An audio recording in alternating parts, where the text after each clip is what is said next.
It's Sunday, October 26, 2025. I'm Anthony Davis. Welcome to the Weekend Show, where we make the time to consider the news of the week. You can support my work and independent journalism at patreon.com/5minutenews. Our guest today is a public defender, activist, and author. Her book on the criminal court system and smarter public safety solutions, called The Price of Mercy, will be published in February and is available for pre-order now. Emily Galvin Almanza, welcome back to the Weekend Show. Thank you so much for having me. Firstly, I just want to say that you and I have been working together with you doing some brilliant explainer videos on the 5 Minute News channel, and I'm so grateful to you for that. People really need to know, certainly from a legal perspective, with your experience as a public defender, amongst other things, how to kind of handle themselves in this strange new world. And it really is that, isn't it? That there has been a seismic shift in the way society operates because they're seeing memes of their neighbors being manhandled and disappeared. Just talk to the new reality for Trump's America. You know, it's interesting. My subject matter is the law. I mean, obviously, I'm a lawyer. That's what I know. That's what I talk about. And there's been a lot of reaction at times when I'm talking to friends or explaining some legal concept that seems relevant to the present moment where rights are being eroded or ignored. And they say, well, the law doesn't matter anymore. The administration's not following the law. So like none of this is relevant. Like, why do we have to talk about it? It's just everybody's blowing it off. And I have to say that's really not true. That's an overly cynical, overly pessimistic interpretation of what's happening right now and what we're seeing in the landscape more broadly. On the streets, we are seeing lawlessness by law enforcement. We are seeing clear abuses of power by federal law enforcement. Specifically, we're seeing a lot of really horrifying videos of ICE in particular, violating people's civil rights. And we're seeing attempts by the administration to abrogate, ignore, or entirely erase the concept of due process.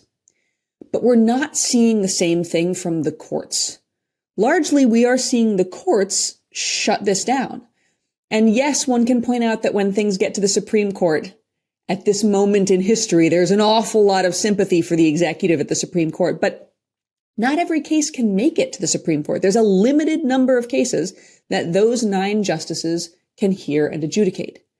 And so my expectation is it's actually now more than ever that we need to know what our rights are and how to enforce those rights and how to defend ourselves and litigate.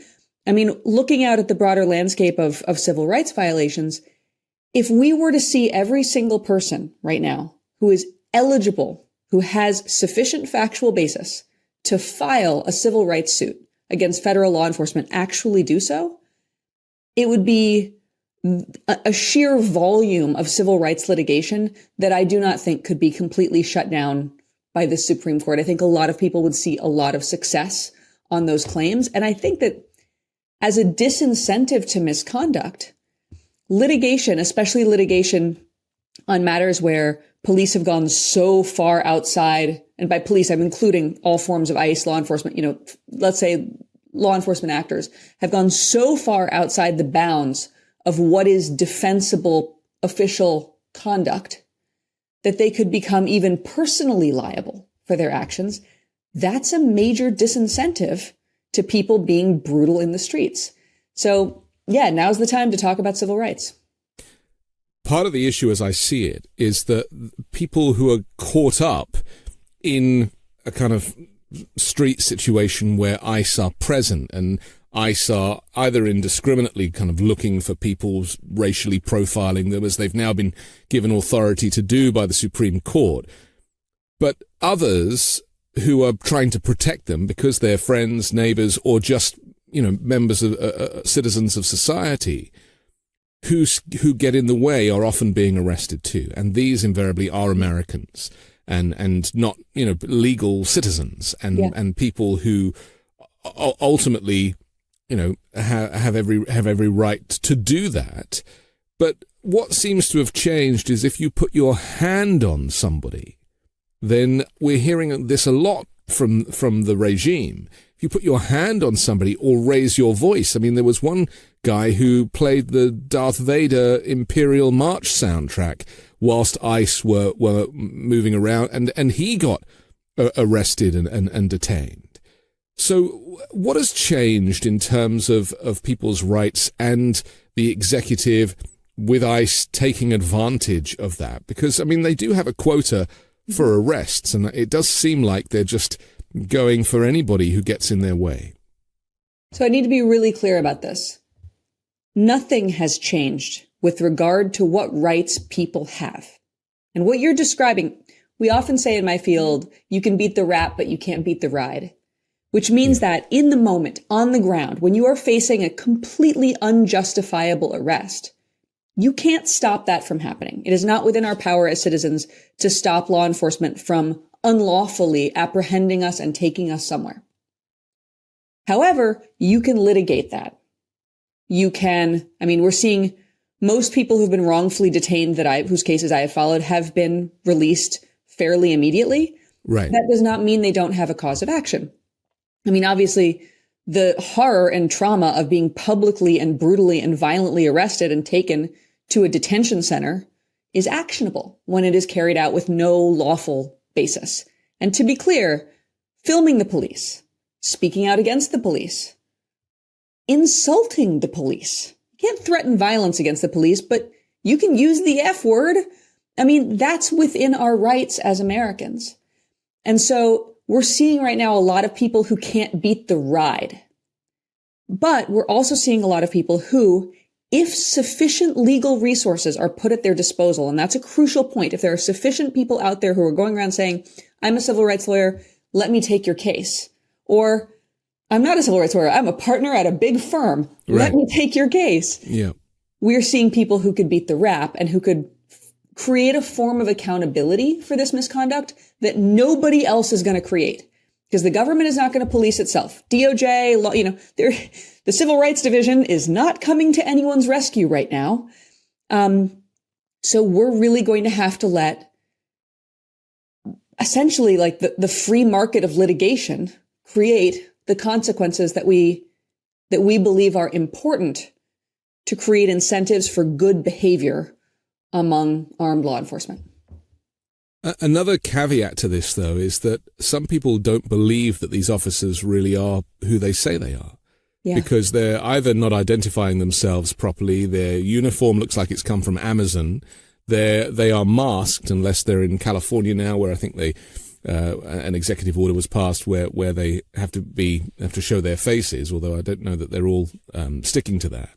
And this is the problem. I mean, a lot of these ICE federal agents, a lot of them just look like kind of Proud Boys, Oath Keepers, white supremacists on the hunt. I mean, that's even more terrifying, isn't it?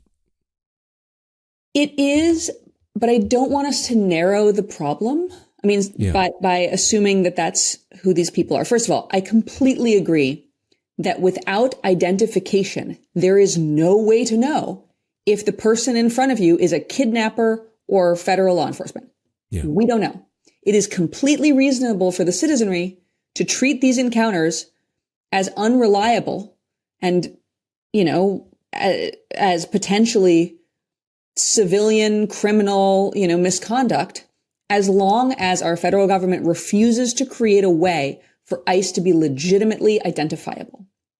And that to me is a crucial point because it's not just about the safety of the citizenry, of the civilians. It's also about the safety of these officers.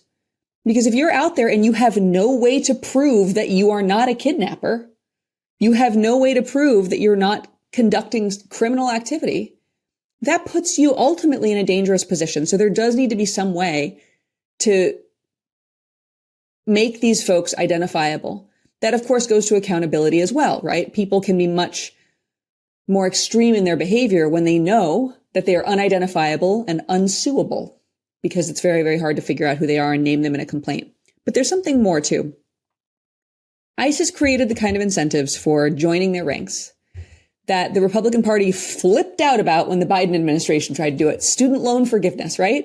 Right. Huge bonuses. And yeah, we're hearing about quotas as well, which is a really just immoral concept when you think about it. It's just money for collecting bodies of your fellow man. that is drawing in a lot of people who might not be actually that ideologically aligned with ICE's mission. It's drawing in a lot of people who just are broke.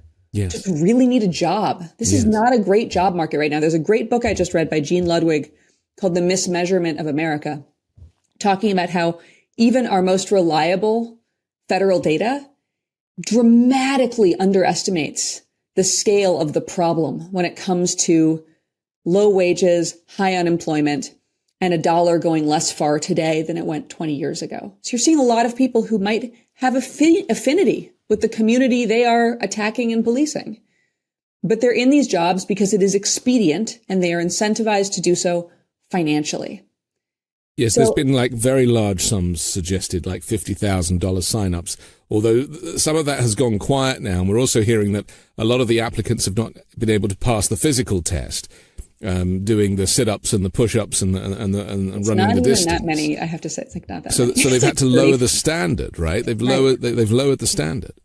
And they're seeing people showing up for training who haven't been fully vetted. I mean, it's like the HR side of ICE seems like a real mess.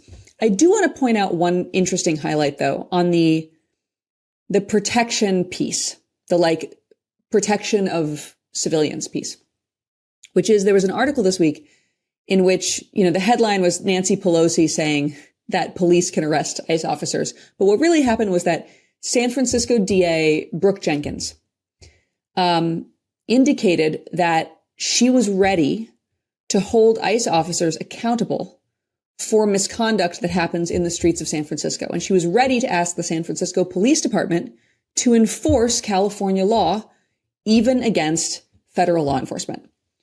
Now, this is obviously like, we'll see if it actually happens kind of a thing. But what's very interesting to me is we're a country plagued by law enforcement violence. I mean, we've been talking about this forever, but there was a real groundswell of activity on this since 2020. And since the series, I mean, we talk about George Floyd, but it's really a series of murders of Black and brown men and children and women and, you know, Breonna Taylor.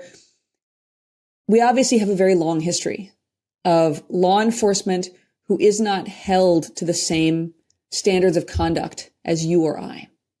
So what's interesting to me about this move is we might be at a moment where the brutality of ICE is so pronounced that prosecutors who ordinarily would not really with great frequency have held law enforcement accountable are now beefing up their capacity to protect civilians against official misconduct. And that would be a very, very exciting move if that were to take off. In some jurisdictions, I've noticed that certainly in California, the county sheriff's office, it has federal agents kind of working for it, doing these kind of subcontracting for ICE, but that is separate to LAPD. And so, and I've seen videos that have been made of them showing up in unmarked vehicles and doing all of that stuff. So much so that the governor, Gavin Newsom, has now decided to bring in the National Guard in California to protect Californians, certainly surrounding food banks and other support services that people need in the current financial climate. Is there a chance that we could see warfare between one department of law enforcement and another? Because the leadership of the county sheriff's department has a very different kind of ideology to that of the mayor of LA and LAPD and certainly the governor. I mean, let's remember that LA is also a very specific case because the long history of allegations of extreme misconduct against the sheriff's department in particular. Yeah. We are certainly in a situation where we see the potential for conflict between different branches of law enforcement. I'm going to say conflict rather than warfare, because realistically, like the way I would hope this would manifest, and I'm not hoping that it does manifest, but I'm saying if this is something we see, what I hope we would see is a show of force that results in no violence. So, for example, National Guard troops forming a wall to protect people who are trying to go in and out of a food bank, a domestic violence shelter, even the immigration courthouse, where we've had judges now issuing rulings saying that ICE cannot arrest people who are legitimately showing up to court to comply with their legal obligations. I am hoping that a show of sufficient person power and force would be enough to deter ICE from making an attempt on those individuals protected by the National Guard or whomever else might be in that position.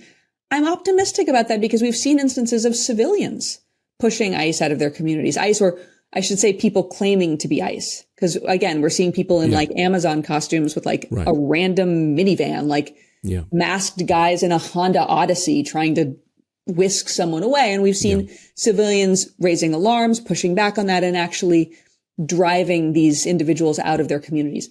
So my hope is that if these individuals will at times run away from sufficient pressure by civilians, that a really meaningful line of well-trained officers saying, you will not step past this line, would actually deter them and stop short of any violent conflict. There has actually been in California a couple of cases of people impersonating ICE officers and showing up at elementary schools. And I know that the schools have basically come together to protect students as best they can from any intervention from federal agents in this way. But the fact that people are prepared to impersonate ICE, and the fact that ICE are so easily impersonated by nature of their unprofessionalism.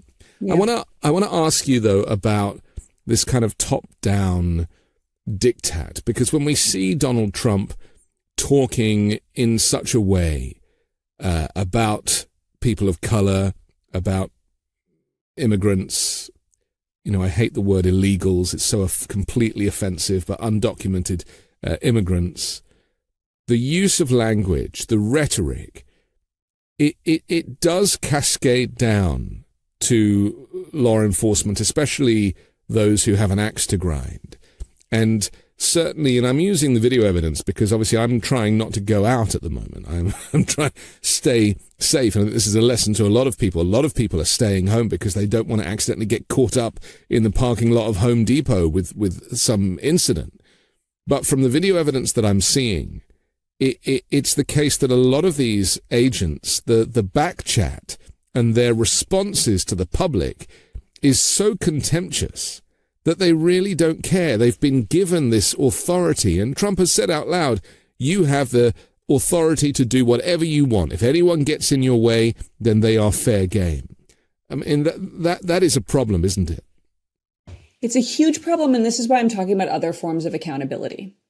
Because the president's rhetoric is obviously incredibly toxic on this topic, just breeding division between people, between neighbors, between family members. I mean, this has been an era of historic division, toxicity, disdain, contempt between groups of people. And I don't think there's a way to talk someone out of their contempt when they're out there in the street tasked with a violent act. And the reason I say this is it's very hard to do a violent job if you see the person you're exacting violence upon as human. Yeah. It's much easier to do that job if you see them as subhuman. And this is not unique to ICE. In the criminal court system, we operate under a form of what I think of as like linguistic anesthesia, right? Like judges and prosecutors and people whose job it is to incarcerate their fellow humans don't have to feel the full impact of that when they say we're sentencing the defendant to custody. Those are all euphemisms. What you mean is we're sending a young mom to Rikers Island where she's going to be held in a cold, isolated space where she can't breastfeed her newborn, right? But that specificity is really painful. And if your job every day is to ask for bail on that mom, you have to call her the defendant, the felon, the parolee, the inmate, the illegal. Yeah. And you have to sanitize what you're talking about with detention centers or a secure housing unit. Oh, you mean solitary confinement? You mean being locked in a box by yourself for 24 hours a day in concrete? No, it's solitary. It's the secure housing unit. It's administrative segregation. So this need to separate from the actual factual truth of what's happening and the emotion, the human emotion that comes, because as human beings, we don't like to do that to each other. We have to dehumanize each other in order to be evil. So I don't think you can talk someone who needs that dehumanization in order to do their lucrative job, who needs that dehumanization for their $50,000 bonus. I can't talk them out of that. It's something they emotionally need. However, there's also a feeling of impunity that comes from feeling like you have the protection of the president. But here's a thing to remember. The president cannot pardon people for state offenses. So if more attorneys general followed the lead of Brooke Jenkins, and again, we'll see if she follows through, but if local states attorneys, district attorneys wanted to actually bring charges against ICE officers in their jurisdiction, the president cannot get them out of those charges. Right. That power is in the hands of a jury of their peers within that jurisdiction, which is a really beautiful thing, in that the power to approve of or condemn their conduct comes back into the hands of the people. I just fear that there are enough Americans looking for work that support Trump's ideology. Because, as you say, the humanity is such that, and we hear this in the videos, people screaming, how can you do this job? You know, how can you live with yourself? How can you sleep at night? And you know, outside of the remuneration, there clearly is a kind of ideology, a political ideology there, where, you know, people of color and immigrants out, and as Stephen Miller says, America is for Americans and Americans only. And I fear that is permeating through. But you and I have spoken before about the fact that this kind of political position already exists in a lot of law enforcement, and certainly in the military. It does. And I think that we also, like, to me, the best way to approach the discourse on people who I personally very much disagree with is to find the strongest version of their argument that I can identify with. So, for example, yeah, I'm sure a lot of them just in their personal life dehumanize immigrants. But I think there's also probably a sizable number of people who have some kind of idea in their head that they are keeping their family safe. That all of these people who are immigrants are secretly gang members or secretly an economic threat. They're taking apartments that would otherwise be rented by native, families, American families. Or that they are, undercutting wages, that our wages would be higher if people couldn't get away with paying lower wages due to the presence of people who are undocumented and therefore have less negotiating power in taking a job. Now, never mind that their anger on economic issues should probably be aimed at politicians who refuse to raise the minimum wage. Never mind that the myth of widespread gang activity or gang involvement is one that has been repeatedly disproved. I mean, articles can debunk Trend or Aragua taking over an apartment building in Aurora, Colorado as many times as they want. There are still going to be people who believe gangs are taking over our apartment buildings in our communities, and I have to go out there and do this job to keep my kids safe and to protect myself and my country.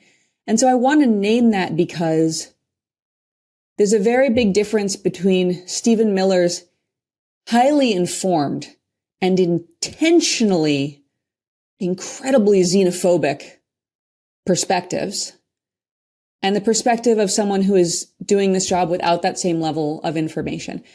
I mention this because, we can have these conversations if we talk to each other. I'm a really big believer. I talk to people who really vehemently disagree with me all the time, and comparing our factual basis for our beliefs is fascinating. They can find articles that back up the idea that this apartment building was taken over. One can present mainstream media articles that debunk that, again, till the cows come home. Yeah. But we have to start from a place of finding the best version of our disagreement. And only when we do that can we have a meaningful conversation that can maybe start to dismantle the underpinnings of that disagreement. Well, Trump does that himself. I mean, he has a person who follows him around with a printer, and they print off literally articles from Fox News that he waves as evidence, and that is all he is reading. He's certainly not reading security briefings. He's just reading articles from far right so-called news. I'm not sure networks. he's reading what he's waving. It's a prop. I don't know what's written on it. Is it like a banana bread recipe? I don't know. Right. But it's just interesting that in real time, we're watching the disinformation play out. And disinformation and misinformation are words that we were using a lot about a year ago. But they seem to have fallen out of favor because people have got a little bit more used to this. And there is the fear, I certainly have it, that we get used to authoritarianism. And it becomes something that is normalized by nature of its frequency. Do you worry about that? I used to, and I'll tell you, no lie, what fixed my perspective on this was clowns. Let me explain. So I worried about this a ton as we watched the ramping up of this administration. And the feeling that it was just like a blunderbuss. There was no way we could wrap our head around all of the different areas in which we were watching our country and our national identity be dismantled. And I worried people would be so overwhelmed by that fire hose of dismantlement that they would disengage and focus on daily things that give them joy in order to survive a dark time. And that to me is a key part of the slide into autocracy, is people thinking, I just have to enjoy the fall leaves and my walk to work, and I'm not going to pay attention to the news because I have to survive emotionally, psychically. And I have a friend who, she's got an amazing background in theater, like a really highly trained, incredible theatrical professional, but also highly trained clown. I mean, has really studied clowning. And she said to me when this started up, she said, keep your eye on Portland, because Portland has a culture of clowning, and clowning is going to save us. And at the time, I looked at this text message and I was like, I don't really know what she's talking about, but okay, clowns. And then I watched the joy of the Portland resistance, the frog costumes and the bagpipes and me too. The circus that they created, which caused us all to laugh at the authoritarians who are trying to be taken so seriously in that moment. And it spread across the country, to the point where I think people lost the need to numb themselves through disengagement, because watching resistance became joyous and fun and funny. And I don't think we're going to get used to it as long as we find it funny, because at least then we're engaging with it. And that to me is my best hope. I've seen so much more meaningful action from ordinary people since the resistance became joyous. This notion of humiliation, humiliating Trump and not taking him seriously, is something, because I watched a British news show for the first time. I haven't watched it for maybe 10 years now. I watched it on YouTube yesterday. And it's a satirical news program where they bring in weekly news stories. And the coverage of Trump was so completely different to anything we see here. They literally were crying with laughter at everything he was saying, every sentence. Then they said, show the clip of when he shakes hands with Emmanuel Macron. And there's that awful kind of push-pull moment. Ready for him. And the audience was bellowing with laughter, and it was just ridiculous. Full-on humiliation of a man who wears orange makeup, which doesn't meet his lips or his eyes or his sideburns. That little temple, yeah. But we've got used to it, and we've got used to translating his inability to speak English, and so we kind of make sense of it. We translate it on the fly. But he is ridiculous, and his regime is ridiculous. But again, the Brits are able to do it, because of their history of satire, but also their distance, right? They're able to kind of look on. And that isn't happening here so much. A lot of the news networks, and even comedy to a certain extent, is a little bit stuck, because it is the reality here. It is a daily pox with which we are all infected. Yeah, but they are doing it, right? Like the late night hosts have, banded together after the attack on one of their own. And we've seen innumerable people in short form videos, whether you're watching TikTok or Reels. There's one woman who posts what she calls Trump's L's for the week. And it's just her making fun of all of his ridiculous losses. I watch that because it's very concrete. It really documents where this administration is losing traction on certain issues. Yeah. I think we do it. We have a different way. Obviously, the tone of British humor and the tone of American humor are very different. But I mean, even on Saturday Night Live, look at their showcasing of Bad Bunny recently, right? Mm-hmm. Bad Bunny lands the Super Bowl gig. The right flips out because they've forgotten that Puerto Ricans are Americans, and also because he speaks Spanish and they find Spanish very scary. Yep. Porque no se habla en español. Right. Disculpa. And, oh no, I'm going to get arrested for speaking Spanish. And then we put him on SNL and showcase his talent and his humor and his warmth and highlight the ridiculousness of being afraid of someone who is from a culture that is a little bit different from many Americans. Yeah. I mean, I think this has picked up in recent weeks, and I think we're going to be seeing more and more of it as people become more courageous. I mean, the Jimmy Kimmel thing was really important because they lost. Yes. I mean, the amount of money that Disney lost on that one bad PR move. But was that not the decision? Was it the revenue from, half the people that had their Disney Plus memberships and Hulu memberships cancelled, including myself? And so it was money that ultimately did it. It wasn't ideology, was it? It was collective action. Yeah, it's money. I mean, I think that as Americans, we really underestimate the power of collective action through money. Like, we are such charming protesters. I love our signs. I love Googling like the funniest signs of No King's Day. But like, let's be clear. If we were French, we would have stopped like all traffic at an airport or something. We would have blocked a major thoroughfare. Yeah. Other countries have very different ways of approaching protests that have a bigger economic hit.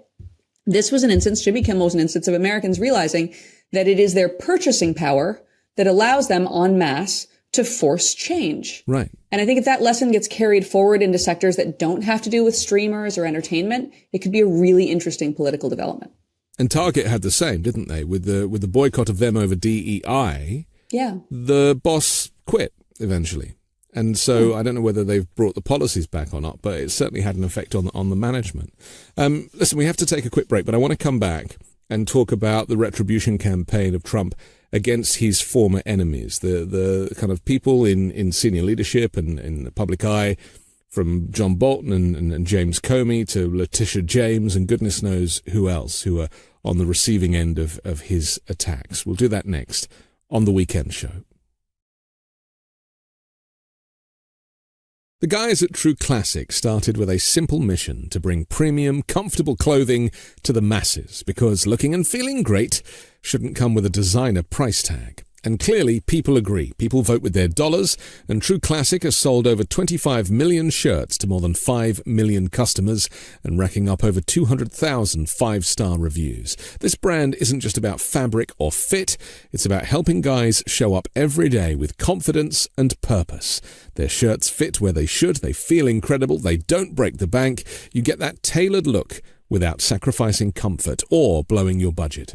I've been wearing True Classic for a while now, and you can feel the difference the moment you throw one on. It's tailored where you want it, relaxed where you need it, no bunching, no stiff fabric, no BS, just a clean, effortless fit that actually works for real life. So, forget overpriced designer brands, skip the cheap throwaway stuff. True Classic is built for comfort, built to last, and built to give back. You can find them on Amazon, Target, Costco, Sam's Club, or head to trueclassic.com/weekend to try them out for yourself.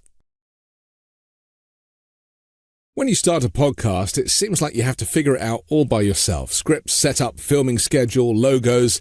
It can be super overwhelming, and every day seems to introduce a new decision that needs an answer. When you're starting off with something new, it seems like your to-do list keeps growing every day with new tasks, and that list can start to begin to overrun your life. So finding the right tool that not only helps you out, but simplifies everything can be such a game changer. And for millions of businesses, that tool is Shopify. Shopify is the e-commerce platform behind millions of businesses around the world, and 10% of all e-commerce in the US, from household names like Mattel and Gymshark to brands just getting started. You can get started with your own design studio with hundreds of ready-to-use templates. Shopify helps you build a beautiful online store to match your brand's style. Accelerate your content creation. Shopify is packed with helpful AI tools that write product descriptions, page headlines, and even enhance your product photography. Get the word out like you have a marketing team behind you. Easily create email and social media campaigns wherever your customers are scrolling or strolling. And best yet, Shopify is your commerce expert with world-class expertise in everything from managing inventory to international shipping to processing returns and beyond. If you're ready to sell, you're ready for Shopify. Turn your big business idea into with Shopify on your side. Sign up for your $1 per month trial and start selling today at shopify.com/weekend. Go to shopify.com/weekend. Shopify.com/weekend. We're back on the Weekend Show with Emily Galvin Almanza. I'm Anthony Davis. Trump used the word retribution in his campaign before he even got elected. I mean, people kind of knew what he was going to do, and that has very much come true with the weaponizing of the Justice Department. The Attorney General is his former lawyer. The Deputy Attorney General is his former personal lawyer. And he is quite clearly using these people to go after people that he believes have wronged him. Not least James Comey, the former FBI director. My concern, though, and we saw James Comey make a little video at home saying, I'm innocent and bring it on. Let's have a trial. And I thought, not again, James Comey. Your naivety knows no bounds. You ain't going to get a fair trial with this regime. And I don't know if you felt the same, but I we've seen this with indictments and grand juries recently. I mean, it feels like, and I don't have any evidence of this, that they are handpicking grand jurists. It feels like that the corruption in the DOJ is so extreme at the highest levels, certainly with the John Bolton, James Comey, Letitia James, and various others, that there's no point in indicting them if they're not going to get the outcome that they are looking for. Would you agree with that? No, and I'll tell you why. So there's a reason they say you can indict a ham sandwich. You do not have to handpick your grand jurors. Right. In the grand jury, the prosecutor has tremendous control over what evidence the grand jurors do and do not hear. Now, the rules of the game say that if the defense has exculpatory evidence, meaning evidence that points towards the innocence of the accused person, and they say to the prosecutor, hey, there's this exculpatory evidence, I want you to present it to the grand jury, the prosecutor has to present it. Now, that's in the hands of the prosecutor. The defense is not there to present it. Just to nerd out for a second, what this proceeding is about making sure that when you accuse somebody of something really serious, a felony, there's a checkpoint that you have to pass through to make sure you have enough evidence that there is probable cause, probable cause meaning enough evidence to think they probably committed this felony. And in some jurisdictions, they do this through a very fair proceeding called a preliminary hearing, which is like a mini trial. The prosecution presents their evidence of probable cause. The defense has a chance to cross-examine the witnesses and contest the evidence, and then a judge decides if there's probable cause. In the grand jury, though, which is the other way of doing this, it's just the prosecutor in a room with like 20 random people. And the thing is, those 20 random people don't have to be like low-key hand-picked agents of the state. If they are just 20 ordinary people who are only being given a very specifically cherry-picked set of evidence by a prosecutor. And the reason I think that we have to focus on that is, in the Letitia James case, we see this really weird thing shaping up, which is an indication of the kind of thing I'm talking about, where she's accused of having purchased a house and told the mortgage company that this is going to be her second home, and then using it as a rental property. Whether that's something that the mortgage company should litigate civilly or an actual crime, I don't know. And this is similar to the Lisa Cook case as well. Yes. These are very borderline accusations. Yes. In the Letitia James case, the press has reported, the New York Times, I believe, reported that her niece had testified that she has lived in this house for many years, paying no rent. The recent article from Lawfare suggested that the total amount of quote unquote rent might have been between $1,000 and $5,000 paid back in 2020. But certainly this is not a property that has been continually rented out to a tenant. Right. Mm-hmm. And the reason this is key is that testimony, if Letitia James's niece says, I live here, it's a family home, my Aunt Tish comes to stay with me regularly, it really undermines the prosecutor's theory that this is secretly a rental property. And the press has reported that the niece testified to that effect. But there's no indication that she was put into the grand jury specifically that indicted A.G. James, to give that same testimony. And so what I'm saying is, if we know that exculpatory evidence exists, and if the defense had asked the prosecution to put that exculpatory evidence into the grand jury, and they didn't, and therefore got an indictment because they were only showing the grand jurors 1/3 of the picture, this is obviously a massive ethical violation on the part of the prosecution. So I'm looking at these not as instances of infiltration of the body of jurors, but rather as exploitations of little cheats in the system that could get them their desired result. I do have a tremendous amount of faith in the jury system. I don't agree with James Comey on a lot of stuff. I am not a Comey fan. I honestly don't have anything great to say about him. But I will say that I think he's right, that if you put these cases in front of a real jury in a real trial where there's a defense and the defense can cross-examine witnesses and bring their own evidence, you're not going to see convictions. My other evidence for this is under Jeanine Pirro's jurisdiction in DC. We watched the DC prosecutors try 6 ways till Sunday to indict people for doing things they didn't like during federal law enforcement incursions into the district. And they could not get anybody indicted because these civilian juries were saying, we just don't think this is a valid case for whatever reason. So the jury system is beautiful in that it can become a reflection of our public values. It can also be ugly when our values are ugly. But right now we're in a moment where I think the values of the juries that these cases will go in front of are the values of people who long for constitutional due process and a national identity that values fairness and justice above all. So I don't think they're going to follow prosecutorial directives towards corruption. Well, Trump has very inexperienced people doing his bidding. I mean, Lindsay Halligan, for example, the interim U.S. attorney for the Eastern District of Virginia, she used Signal earlier this month to communicate with Anna Bauer, journalist for Lawfare, about the criminal case she's pursuing against Letitia James.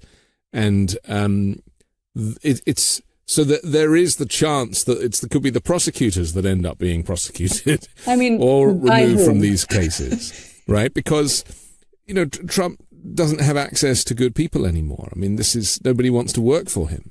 And so this is part of the reason why he has to kind of resort to people who are inexperienced and who are former beauty pageant winners to actually take on these cases. No shade on beauty pageant winners, some of whom are amazingly highly capable women. I'm sure who we've go on to both be amazing won many in our professionals. past as well. But it's true, when you're in a position where you can't find a prosecutor east of Missouri to bring these cases, and you got to fly some guy out from Missouri to do it, that's because you're doing stuff that most prosecutors know violates their ethical duty to do justice. I mean, prosecutors have a unique ethical duty. It is different from all other lawyers. It is their job to do justice. And so most prosecutors are not going to take a case this wildly dicey. The other thing I would say is most prosecutors understand that there are statutes governing the preservation of governmental records. And if you are a governmental official, like, say, a federal prosecutor, you can't use Signal's disappearing messages feature on your communications about a case. I mean, you can use it for like a booty call, but you cannot use it on your communications about a case. So if in fact, as was reported in Lawfare, this prosecutor has disappearing messages turned on Signal, that's already a massive violation of the structures of law governing the way her role is to be carried out. Question is, who enforces that? You cannot have a right without a remedy. What that means is your rights only exist as long as there's somebody to enforce those rights. That's the big problem here, which is that we have essentially a cabal where no one is protecting the American people. Everybody is protecting each other. And protecting Trump. Because his argument is that, he has been wronged. I mean, he's now seeking $230 million in damages from the DOJ because he claimed that, of the upset that he was caused when they kept indicting him and taking him to court for various things. And, this is an argument that he puts forward a lot, and his apologists put forward a lot, is, Biden's people, they were after him. You saw how many times he was in court. And it's like Trump's been in court his whole life. He's literally a career criminal. And, the law finally caught up with him. Eventually, all of these cases in the main were dismissed because of this law that prevents a sitting president from being prosecuted. But how do we explain to people who do think that this kind of lawfare, this kind of new popularized word, is being used and has been used against Donald Trump, and therefore he is within his rights to kind of go after people for it, when he has form, when he has spent a lifetime in court and losing invariably? I mean, I think we have to take a little bit of a hard look at the way our legal system has actually operated up until now. And this is actually what I've been writing about. The reason I'm, have this book, The Price of Mercy, coming out is because I really wanted people to know what's actually happening inside criminal courts. It's very hard to say, all of these prosecutions are political now, when there's been a level on which, for many years, many prosecutions have been political. As long as you have elected prosecutors who have tough on crime platforms, who run promising to really crack down on some disfavored form of crime or another, most recently it was retail theft from chain pharmacies. As long as you have prosecutors performing political prosecution against ordinary people, it's very hard to argue that this is different and special in nature. Now, it is different and special in scale and in explicitness. Never before have we had a president, post his DM saying, this is my enemies list, please get on it. But I think we have to take a hard look at ourselves and acknowledge that this has been a country where politics has long informed prosecution. And some of our gravest miscarriages of justice have been carried out by prosecutors who were afraid of publicly admitting that they got something wrong, or afraid of not having someone to crack down on fast enough in a high profile case. So they just grab someone who's the wrong person and then double down. This is actually something really interesting about the Abrego Garcia case. In the case of Kilmer Abrego Garcia, it's very, very clear that he and his cohort of people with whom he was sent to prison in El Salvador were not what the government claimed. The government was doing what prosecutors have done many times before in this country, using really slipshod explanations of how to identify a gang member and picking up random Latino guys with tattoos like an autism tribute tattoo or like mom and dad tattoos, claiming they were gang members, assuming no one would question that claim, and getting them off to a torture prison as expeditiously as possible. Now, once it became really, really clear that the government got it wrong, once a heroic DOJ prosecutor admitted that they made a mistake, the government started cracking down on this one guy, this one random dad from Maryland, to try to prove that there was something very dangerous about him. pure political prosecution, pure theater, right? Because they don't want to seem wrong. They don't want to have the cracks in their reasoning, the cracks in that reasoning that applied to a whole cohort of people laid bare. And this is, again, at a very big, terrifying scale of audaciousness and naked corruption. You know, if the allegations of Mr. Abrego Garcia's team against the government are correct, it's a very, very scary level of political prosecution.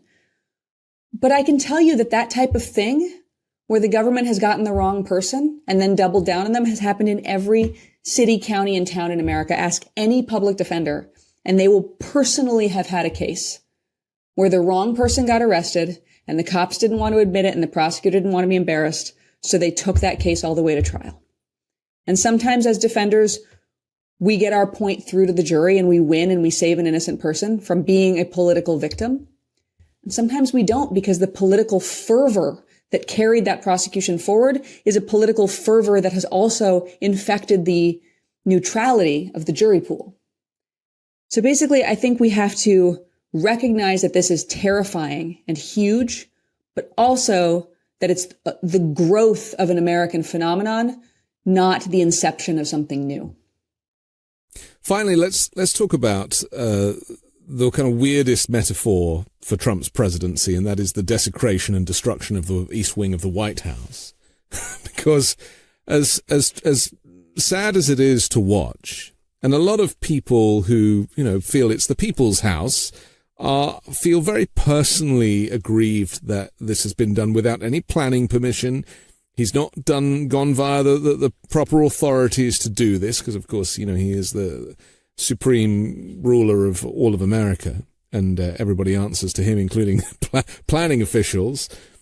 What this is doing for his big, beautiful ballroom is really a metaphor for his destruction of the country and his contempt for the system. I mean, I thought initially that because he's been fighting planners his entire life as a builder, that he finally was like, well, I'm the president now and I don't need to seek planning permission and they can come after me, it doesn't matter.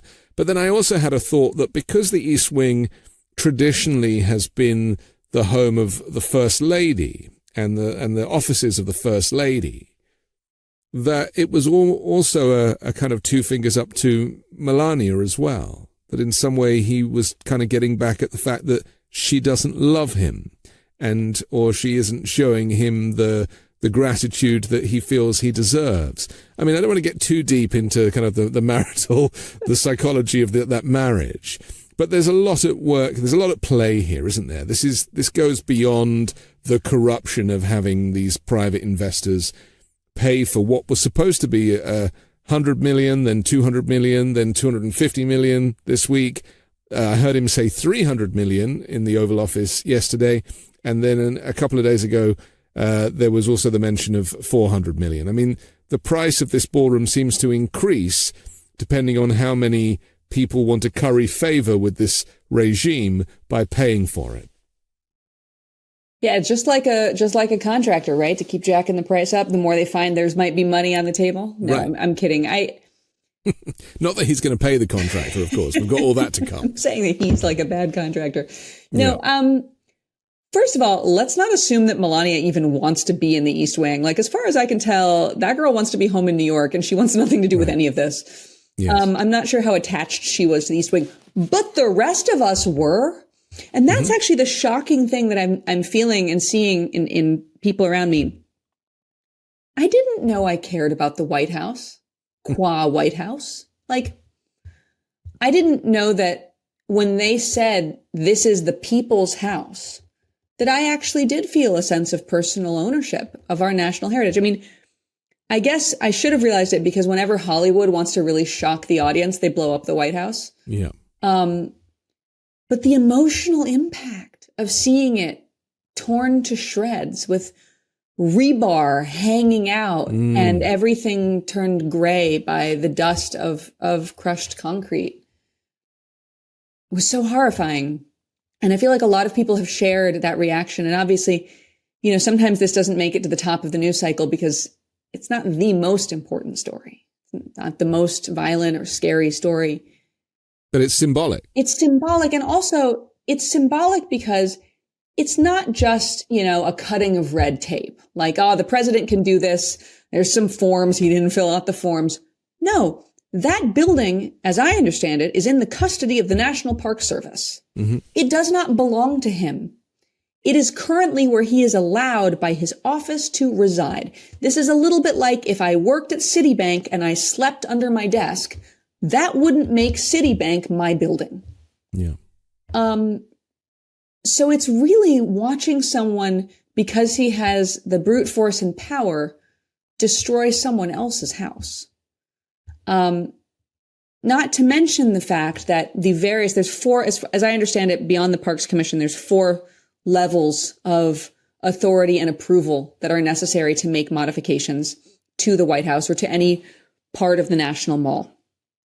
Past presidents have sought the appropriate permissions, and those permissions go through historical authorities as well as a fine arts review, because maintaining the beauty, the historic beauty of this symbol of our nation is really important. And just from a completely personal aesthetic perspective, putting like a monstrous hotel ballroom that looks like Motel 6 and LaGuardia Airport had a baby right next to this icon of American power in the world is horrifying. So there's many levels. It's an affront. It's another assault. It's a theft. It is a theft from the American people. He has stolen and destroyed a part of our heritage. Is it actually potentially quite useful? Because he lied and said that this building wouldn't be touching the old building and that there would be no demolition. He said that just a couple of weeks ago, and people are putting the videos side by side so that you can see the falsification. But what that does is it maybe opens up conversations in Republican households about the fact that he promised one thing and is doing something else, about something that is actually quite bipartisan in nature. I am not super optimistic about that. And I'll tell you why, which is that I'm clutching at straws. I know, but there are other things that okay. So we want to talk about what's going to open up conversations in Republican households. I don't think it's going to be the ballroom, because I think it's very easy to take the perspective that he cut through some red tape. And honestly, when someone says to you, hey, when the White House wants to have big events, they have to set up a tent outside in DC, which the weather in DC is like it's a swamp that freezes. Yeah. So I do get the perspective. Like he's making an improvement, and he didn't cost anything to the taxpayers. He funded it all through private dollars. Nobody's sitting there thinking what that private funding means. Oh, we gave private companies a way to literally buy the favor of the executive branch. Like that. Right. But that conversation is not the one that's going to happen. The one that's going to happen, in my opinion, is that as zero soybeans are sold, and as cattle ranchers experience, as always, a tough market. I mean, I grew up in a cattle ranching community, and watching the death of family ranches and the takeover by factory farming and big meatpacking middlemen has been economically devastating and personally devastating. For those agricultural professionals who believed in him and voted for him, to watch him turn around, bail out Argentina, and then watch Argentina compete for our agricultural contracts, and moreover, have the president endorse the idea of Americans buying Argentine beef instead of beef from here, from Wyoming, from Colorado, from our Midwest and Western regions. That is the real slap in the face, because that's a slap in the pocketbook. And it's also not one that you can find an alternative justification for. You can argue that we need a ballroom. I don't think we need a ballroom. I think that particular ballroom is hideous, but some people could argue that. You can't argue that we need Argentine beef or that we need to bail out Argentina. Like, these are not arguments that read to Americans. Well, there's a level of betrayal there, isn't there? Yeah. Because 22 odd billion for Argentina, when the government is currently shut down, is a bitter pill to swallow for a lot of people, not least federal workers, but people in any industry where they are being affected by this, and there's no sign that they're gonna come to any agreement in Congress over this shutdown. Being told as an American, I'm so sorry, your health insurance premiums are just going to double because we can't afford to make them not double, but we can afford to bail out Argentina, build a huge ballroom, have a $400 million Qatari plane that, you, the taxpayers, don't get to keep, but you have to pay for the upgrades on. We don't have the money to possibly continue Social Security, Medicare, Medicaid programs you've been paying into for your entire career. But we have the money to spend on unlimited ICE detention. There was a reporting this week in the media about ICE's weapons purchases, which included, they say chemical weapons. I know that they mean like pepper balls, of course. But also missile warheads. Yeah. Like, we have unlimited money for pet projects and foreign bailouts, but we don't have the money to give you back what you paid into the Social Security system. Like, that's not an argument that works with any stripe of American. And also, I suppose, just finally, the rhetoric that, we are becoming so rich, Trump says. He talks about 13 trillion was the number that he used recently to describe the investments that were coming into the United States. Of course, it's a complete lie. There is no evidence of this. And some of us are starting to say, well, maybe he needs to show the evidence of this because maybe he's been stealing this money. I mean, there is a suggestion that the corruption is becoming so exposed just by nature of his inability to tell the truth, not least claiming we are rich when people are struggling more than ever now. I mean, people have stopped paying their bills and no one's really talking about it. Yeah, I mean, I think it takes a while for economic effects to hit. Yeah.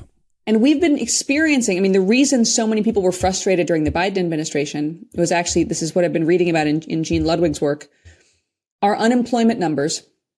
When we look at how many Americans are unemployed, our official unemployment numbers count people as employed who have worked only 1 hour that week. Yeah. But when we look at the median wage of a profession, we only measure people who are employed full time in that profession, which means that for the vast swaths of people who are part-time or seasonal workers, their wage isn't considered as part of the median. So we are overestimating how much money people are making, and we are underestimating how much unemployment we have. The real figures, as estimated in this book, is closer to a quarter of Americans being functionally unemployed or so underemployed that they are functionally unemployed at any given time. And not forgetting the minimum wage is about $7. And yes, and that money doesn't go nearly as far as it used to. When we look at inflation numbers, when we look at the price of goods, we're not emphasizing the goods people need the most. We're not prioritizing the gallon of milk over the yacht when we look at how the price of goods changes. So when the price of goods in the sector that people need the most, like groceries, goes up, our national data on this is not really accounting for that. So even under a democratic regime, you're seeing a fundamental misunderstanding by the people in power of what ordinary Americans are actually experiencing, because the way we calculate our data relating to personal family economics is deeply flawed. This administration obviously has made economic choices that are the equivalent of lighting the East Wing on fire. I mean, it's like really, really terrible for ordinary families. People are going to see that hitting now. And I think when you talk about demanding to see the proof, when Trump says $13 trillion of investments are coming, at a certain point, I think all of these people are going to be asking for the receipts. You said you were going to give me X. I do not have X. I am worse off than I was before. Where's your plan? Where's your proof of that plan? Maybe we're going to enter a moment where Americans have a much healthier relationship with questioning political claims and demanding to see detailed plans and proofs rather than slogans and aspersions on the other side. Yeah. And it makes perfect sense as the way he fires the statisticians and takes control of the supply of information. It's, what's bearing out now, I think, is becoming more and more obvious to more and more people. And I just hope that the energy for the protesting and documenting it, the capturing of these events on video, I think plays a huge part in holding this regime to account. We have to finish, but I'm so grateful to you, as always, Emily Galvin Almanza. Thank you for joining the Weekend Show. Thanks for having me. I'm Anthony Davis. Don't forget to support me and independent journalism at patreon.com/5Minute News or by joining the 5 Minute News YouTube channel. I'll come back next Sunday with a brand new special guest and more factual news to discuss on the 5 Minute News Weekend Show with Midas Touch.